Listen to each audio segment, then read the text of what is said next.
Folle rumeur tue le président Paul Biya. Réaction du ministre de la Communication. Mesdames, Messieurs, bonjour. Les titres de votre 13h.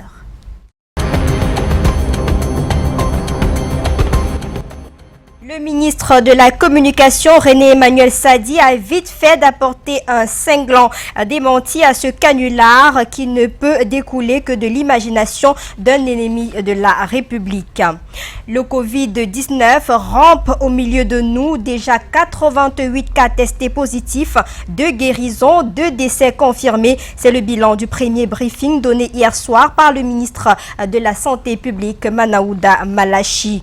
Coronavirus toujours, Ila Kamga propose un confinement par quartier. Par un communiqué publié hier, le mandataire de l'offre Orange dénonce l'admission de Kavaye Guédibril au sein de l'hémicycle dès son retour au pays et fait des propositions allant dans le sens de la lutte contre ce mal du siècle. Et tout à côté, Niat Difendi reconduit au perchoir du Sénat pour des raisons internes à la Chambre haute. Canal 2 International n'a pas les images de cette élection. La chaîne leader a été chassée. Seuls les médias d'État ont été admis à couvrir cette cérémonie. Outre le président, tous les autres membres du bureau ont été reconduits.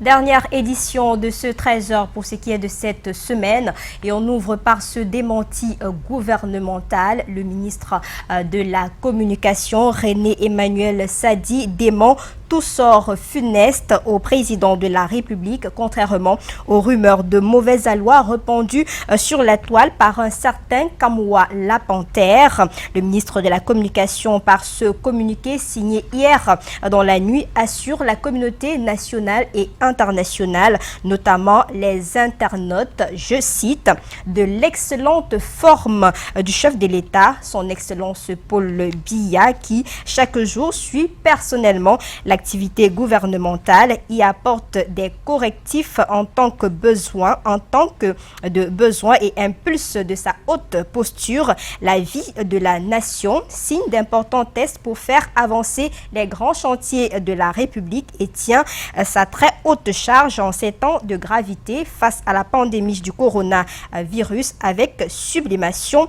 dignité, détermination et exaltation. Fin de citation. Vous l'avez donc compris, le président de la République se porte bien, en excellente forme selon le ministre de la Communication, René Emmanuel Sadi. Et on l'a mentionné dans ce démenti, le chef de l'État s'occupe de la lutte contre le Covid-19 au Cameroun. Et à ce jour, 2 décès confirmés de coronavirus dans notre pays, 88 cas testés positifs, 2 guérisons. Le premier débriefing quotidien du ministère de la Santé dans la lutte contre le Covid-19 a eu lieu hier soir dans la ville de Yaoundé en présence de Rodrigue Tonguet qui nous fait le point depuis Yaoundé.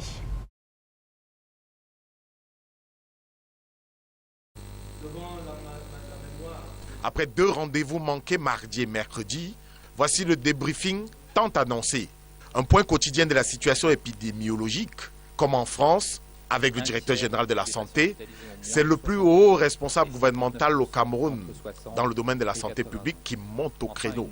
Manaouda Malachi troque ici ses tweets qui faisaient déjà fureur en matière de communication sociale par des messages plus chauds, le fait de l'audiovisuel. Voici le point qui peut être fait à date. Sur l'évolution des cas, notre pays enregistre en ce moment 88 cas confirmés de Covid-19 repartis dans les régions du centre, soit 60 de Yaoundé, du littoral 25 à Douala et de l'ouest 3 à Bafoussa. Le lieu et l'heure, également des choix majeurs. Le centre des opérations d'urgence sanitaire contre le Covid-19, véritable centre névralgique des infos et des alertes aussi. 18 heures désormais, au crépuscule d'une journée stressante sans doute, où des infos et contre-infos, des infox et des fakes, des affirmations et des démentis sont dépouillés, dénudés de toute manip. affinée. Le cas type de l'affaire Émile Essombe Moukouri. Nous sommes désormais en mesure de dire très clairement que M. Achille Moukouri, de regretter de mémoire, au moment de son décès, était effectivement atteint de cette terrible pandémie. Ceci est la résultante des prélèvements et tests post-mortem qui nous a été permis de réaliser. Nos équipes d'intervention et d'investigation rapide et celles en charge du traçage et de suivi des contacts sont en mouvement pour la prise en charge des proches du défunt. À rebours, le gouvernement doit gagner à la ponctualité, suivant le temps médiatique, celui qui permet la grande diffusion des nouvelles dès les éditions de journaux, à la télévision comme à la radio, le soir. Et surtout, moderniser en ce qui concerne la diffusion de la séance de débrief quotidien de la situation épidémiologique du coronavirus. Une illustration, produire un signal pour la télévision et la radio, faire des lives sur les réseaux sociaux. Le ministre de la Communication avait indiqué que tel serait le cas. Mais il y a eu hier 0 direct pour le premier jour du premier point du jour. On espère meilleur augure dès ce soir. Rendez-vous donc à 18h pour le second briefing de cette lutte contre le Covid. Et la Chine vient au secours du gouvernement camerounais au nom du ministre de la Santé publique. Le secrétaire général de ce département ministériel a réceptionné hier à l'aéroport international de Simalène Yaoundé un important matériel offert par ce pays ami. Delphine Fonkoutene et Bertrand Tassé. 20 000 kits de tests de dépistage au coronavirus, un important stock d'équipements de protection, la nature d'un don offert au gouvernement camerounais par le milliardaire chinois Jack Ma, président directeur général du groupe Alibaba. La cargaison arrivée ce 26 mars par l'aéroport international de Yaoundé-Simalène est ici réceptionnée par la secrétaire générale du ministère de la Santé publique au nom du patron de ce département ministériel. Nous accueillons très favorablement ce don et nous exprimons notre remerciement non seulement à monsieur Ma pour ce geste de solidarité à l'endroit des Africains, à l'endroit du Cameroun, mais aussi à la Chine. Alors que le Cameroun enregistre à ce jour 88 cas atteints de Covid-19, 2 décès et 2 guéris, ce matériel permettra à notre pays, de concert avec ses partenaires de la santé, de booster le plan de riposte contre cette pandémie. Le dispositif est en train de continuer à monter en puissance pour être sûr qu'on a moins de gens qui s'infectent, qu'on a moins de personnel de santé qu'on met en risque et que nous sommes actuellement toujours dans la phase montante de l'épidémie. Donc on espère dans quelques semaines ou dans quelques mois, je ne sais pas, atteindre le plateau et voir l'autre versant de la courbe de l'épidémie. La gratitude du gouvernement camerounais va également à l'endroit de l'Éthiopie, qui à travers sa compagnie nationale Ethiopian Airlines se charge de la distribution de ce don du géant du numérique à travers les 54 pays d'Afrique. Le groupe Alibaba est une société chinoise à capital privé, détenue par une famille et qui tire ses principaux revenus de ses activités sur le net. Et la Chine, point de départ de ce coronavirus, remet peu à peu de cette pandémie. À Edéa, dans la Sanaga maritime, les autorités locales veillent au respect des règles d'hygiène. Le préfet de ce département de la Sanaga maritime annonce des mesures strictes dans la lutte contre le Covid-19. Christian Bock.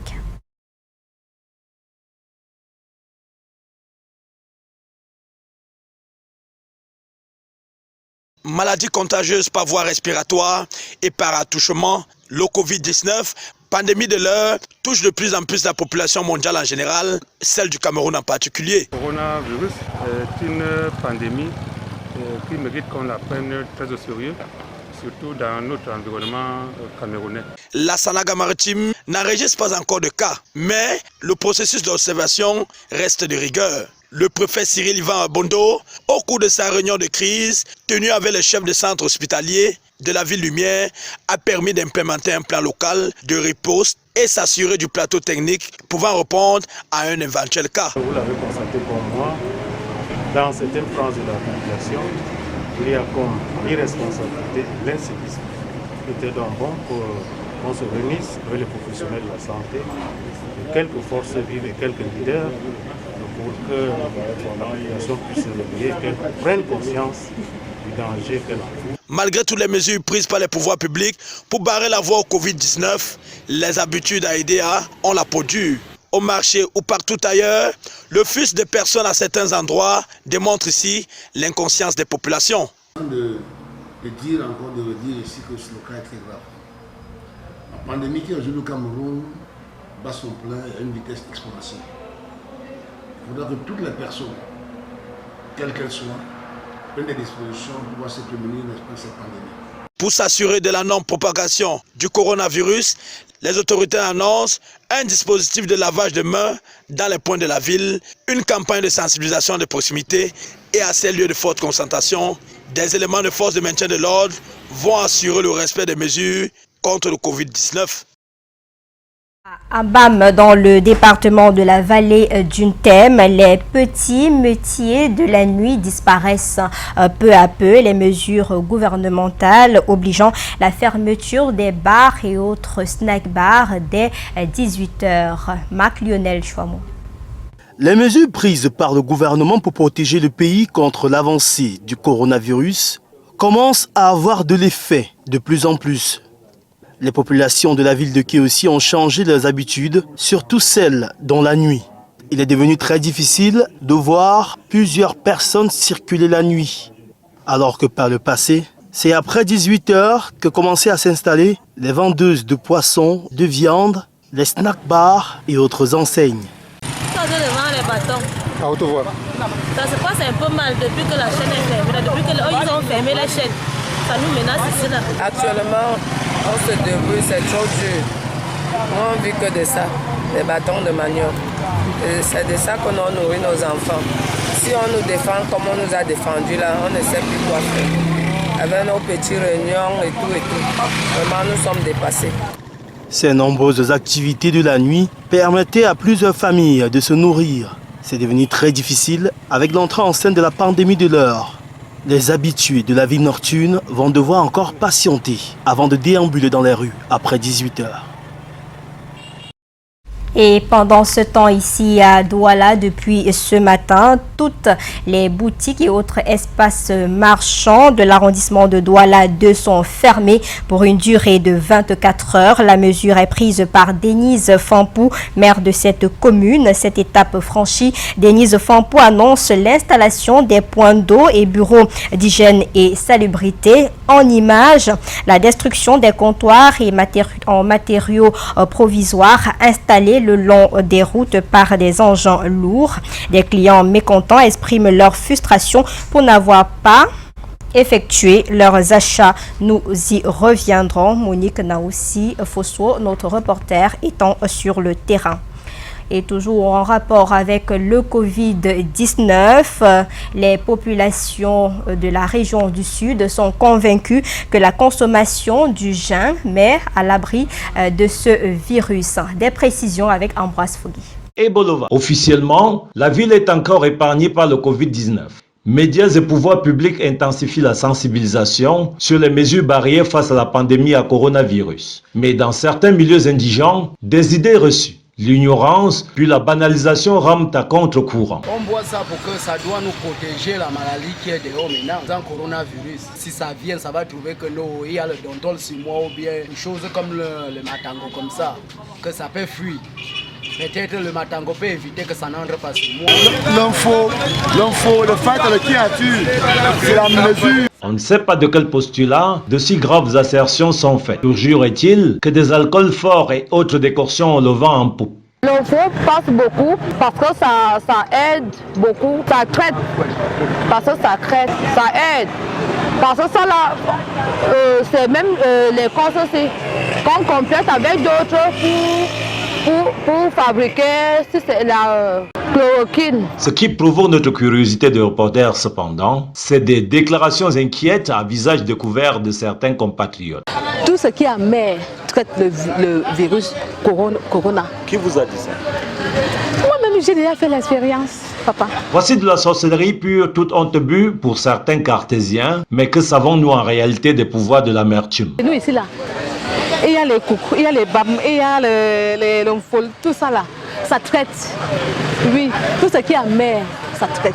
Au Centre régional de prévention et de lutte contre les endémies pour le Sud, on reste prudent. Le problème, c'est cette désinformation qui accompagne leur consommation en rapport avec le coronavirus. Ici, chez nous, dans la région du Sud, ce que les populations pensent n'a pas encore été prouvé. Rien n'est prouvé scientifiquement. Dans le doute, le bon sens prescrit de faire attention dans les chapalos. Nous ne pouvons que miser sur les mesures préventives déjà connues et qui, elles, ont fait leurs preuves en Chine. Il n'est pas interdit, du moins pas encore, de boire certains alcools durs. Mais il est légalement prohibé de contribuer à la propagation de maladies contagieuses.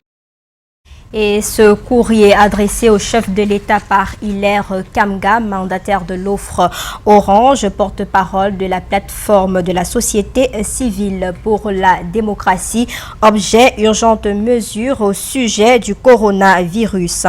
L'offre Orange salue les mesures déjà prises qui semblent insuffisantes et souffrent d'un déficit de légalité qui altère leur force et leur puissance.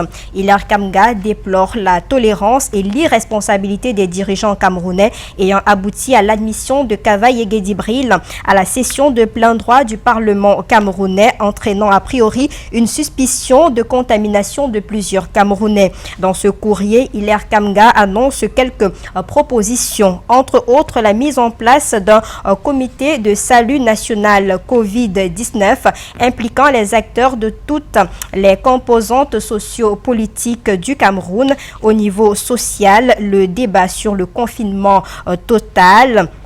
On peut confiner aisément dans les enclos des riches, mais pas dans les townships pauvres, et pense qu'il faut prendre des mesures pour un confinement par quartier dans toutes les villes du pays. Et toujours en rapport avec ce coronavirus, le préfet du Vouri, Benjamin Boutou, était sur le terrain il y a quelques instants seulement et annonce des mesures fortes. Je vous propose d'écouter une attitude du préfet du département du Vouri au micro de Thierry Nana et Robert Charlitok. Un certain nombre de débits de boissons qui ont été scellés. Nous leur avons dit, vous resterez fermés pendant 15 jours.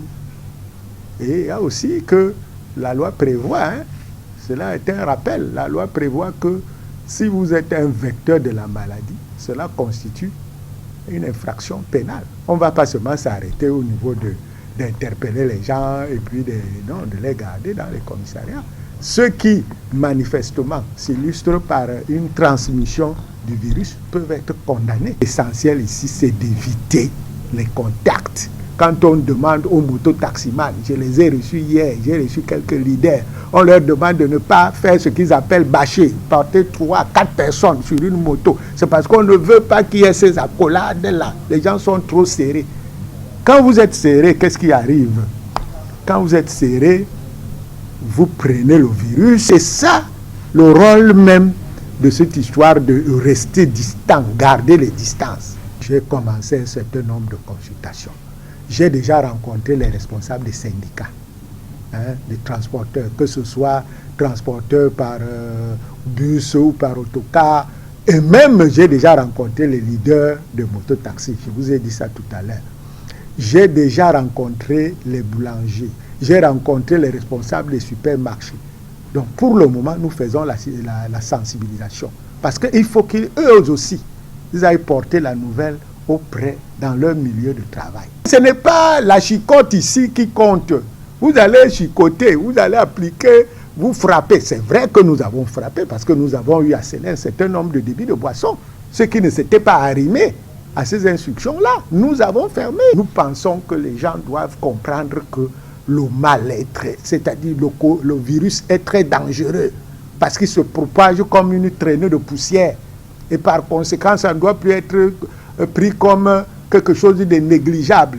Si nous ne faisons pas attention, nous serons décimés. Que chacun prenne conscience du fait que c'est un virus qui peut décimer et nous devons tout faire pour nous protéger contre ce virus-là. Et les mesures, c'est des mesures d'hygiène, lavement des mains, propreté.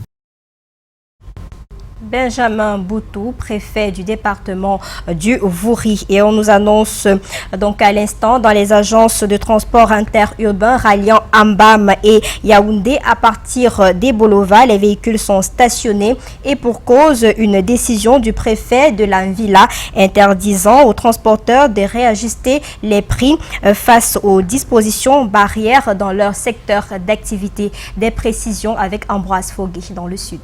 Rue des agences de voyage à Ebolova, des bus garés, de nombreux passagers assis dans des salles d'attente. Le transport interurbain entre Ambam, Ebolova et Yaoundé fortement perturbé depuis 2 jours. La pomme de la discorde, les mesures barrières contre le Covid-19 et le prix des tickets de voyage. Le gouvernement a homologué le prix de transport de Bolova à 2357 francs par rapport à la crise économique du Cameroun. On a donc baissé le prix à 1500. Et aujourd'hui, le préfet vient, il nous dit d'arrêter le transport et que nous on applique seulement le prix de 1500 parce qu'on avait ajouté 500 francs pour essayer d'amortir ne serait-ce que le carburant, le péage et tout. Les agences ne sont plus capables de payer le carburant, les employés. C'est par rapport à ça que les voitures sont garées aujourd'hui. Dans tous les quais d'embarquement à Ebolova, on trouve la mesure préfectorale suicidaire. Il a demandé aux agences qui ne peuvent pas s'en sortir d'arrêter l'activité.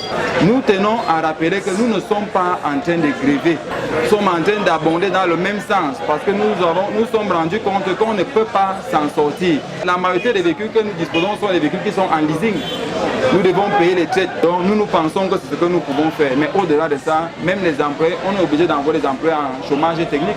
Même des passagers rencontrés prennent tous parti pour les transporteurs. Parce que nous sommes à l'aise dans la voiture. Nous sommes assis 2-2, sortant d'Ambam. Mais arrivé ici, on nous a bloqué depuis 6h30. Parce que le préfet a décidé qu'on ne paye plus 2000 francs. Que le préfet ne reste pas campé sur sa position. À la réalité, les passagers qui ne demandent qu'à voyager redoutent les clandestins déjà aux aguets. Mais le personnel nous impose 5000 francs. C'est là où on dit c'est de trop. Vivement qu'une solution concertée soit trouvée à ce rififi, car on parle ici d'une affaire grave de santé publique. Donc la raison, le patron a raison. Merci Ambroise Fogué.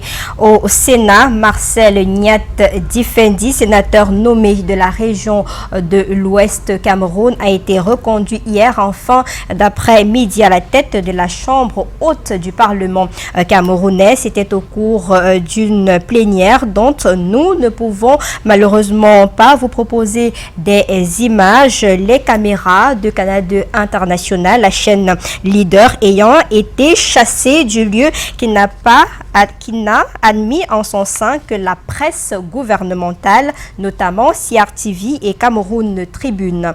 Marcel Niat, 85 ans, diminué physiquement, a été réélu au perchoir pour un 7e bail d'1 an. Le premier vice-président de la Chambre demeure le Lamido Aboubakari Abdoulaye, sénateur RDPC Nord, lui qui avait présidé les travaux de la session de novembre dernier. Vous avez compris, on ne peut que vous proposer que des photos puisque Canal 2 International a été chassé du Sénat pour cette couverture. Dans le registre des faits de société, le corps sans vie d'un jeune homme fait paniquer les usagers de la gare routière de Tchang, région de l'Ouest, ce matin. Selon des témoins, ce dernier aurait été victime d'un malaise et s'est écroulé pendant la marche. Eric Matani. Panique générale à la gare routière de Tchang. Un jeune homme d'une vingtaine d'années s'écroule et meurt sous le regard de la population. La scène se passe aux environs de 8h30 ce matin. Et ce n'est qu'autour de 14h30 le service d'hygiène de la commune de Tchang s'est rendu sur les lieux pour lever le corps malgré qu'il soit informé longtemps à l'avance. Une situation qui indigne le personnel de la gare routière. Et vraiment, depuis le matin, un corps que nous on a vu là, depuis le matin, la mairie, on ne sait pas. Regardez-vous que l'heure il est. Il est peut-être déjà presque 15 heures. On ne sait pas si c'est... On appelle la maladie là où c'est quoi là? Coronavirus, on ne sait pas où c'est ça qui est venu tomber là comme ça, on ne connaît même pas. N'ayant pas été identifié pour défaut de pièces officielles, jusqu'ici, les causes du décès ne sont pas connues et les populations s'inquiètent de l'état de leur santé. que vraiment nous sommes dessus depuis 8 heures. Nous avions encore déposé devant, mais nous en voyage. C'est à 16 heures qu'on vient évacuer le corps. Avec la mairie en place, nous avons fait les élections. On ne sait pas si vraiment, ils vont vraiment, on ne sait pas s'ils vont faire le travail qu'on les demandait de faire. Vraiment désastreux parce qu'avoir un manque d'infrastructure, vous voyez ce qu'on fait là, ça ne ressemble à rien. C'était le coronavirus, nous serons dépassés de pas à trépas. Quelqu'un qui meurt depuis 9h30 et c'est à 14h50 que le corps est évacué. Et on n'a pas pris l'attention de protéger la population.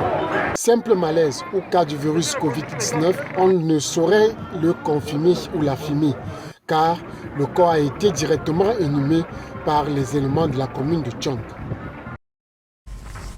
Et c'est la fin de ce 13h. Merci de nous avoir suivis depuis lundi à l'édition de ce journal. Samuel Baïha, notre stagiaire, équipe technique, Rodrigue Tonguet à la supervision générale à Yaoundé, Thierry Kamto, Martial Tala. J'aurai le plaisir d'être des vôtres lundi à 13h. Passez d'excellents moments en compagnie de nos programmes.